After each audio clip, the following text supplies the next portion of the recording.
ఇవ్వకపోతే తలకాయ నరికేసుకుని అక్కడ పడేస్తాడు. అవును. అంత విపరీతమే ఉంటుంది. అందుకని ఏదైనా విపరీతమే వాళ్ళు. ఓకే. రాహు, కేతువుల ప్రభావం ఉన్నవాళ్ళు ఏదైనా విపరీతం. బాబా! అయితే విపరీతమైన భక్తి లేదు పూర్తి నాస్తికత్వం. ఓహోహో! ఇది కనబడుతుంది. ఓకే.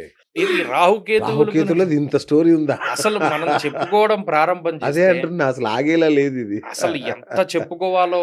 ఓకే. ఆర్ద్రా నక్షత్రం రాహు నక్షత్రం. ఓకే. ఆర్ద్రయా రుద్రః ప్రథమానయేతి శ్రేష్ఠో దేవానాం పతిరగ్నియానాం. మరి అదే రుద్రుడి ఆరుద్ర నక్షత్రంలో వచ్చాడు. ఓకే. మరి రాహు నక్షత్రమే అది.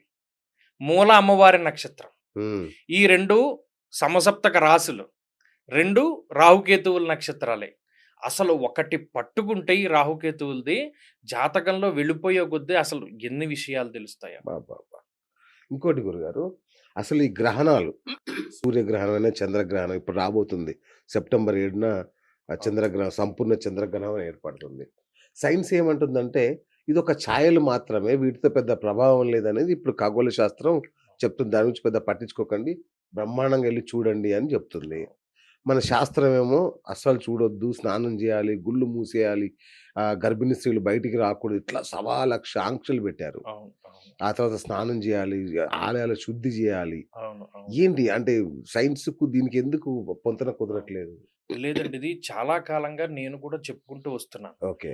ఎప్పుడూ కూడా ఛాయ అంటే నీడ. హ్మ్. నీడ అనేటువంటిది మంచిది కాదు. ఓకే. అచ్చా! కీ నీడలో ఏమి తినకూడదు అని చాలా మంది చెప్తారు. హ్మ్. నీడలో ఏం తినకూడదురా, వెలుతురులో తిను. అవును. జ్యోతిష్ శాస్త్రం మహాపుణ్యం ప్రత్యక్షం అపిగోపుతం చంద్రార్కతత్ర సాక్షిణౌ శ్రౌతస్మార్తాది సాధనం అన్నారు. సూర్యుడు, చంద్రుడు వీరిద్దరే జగత్తుకు ప్రత్యక్షంగా కనబడేటువంటి దైవాలు. అవును. అందుకనే ఈ సూర్య చంద్రులు ఎప్పుడైతే మనకి కనబడట్లేదో శ్రౌతస్మార్తాది సాధనం లేదు. అంటే కర్మలుండవు. సూర్యుడు కనబడితేనే గాని అర్ఘ్యం ఇవ్వడానికి ఉండదు. ఓకే. సంధ్యావందనం చేయలేరు. ఆ ఓకే. సూర్యుడు అభిజిత్తులోకి వెళ్లి అపరాహ్నానికి అయితేనే గాని వైశ్వదేవ బలి ఇవేమి చేయడానికి ఉండదు. లేకపోతేనేమో ఇంకా ఏ నిత్య కర్మ చేయడానికి ఉండదు.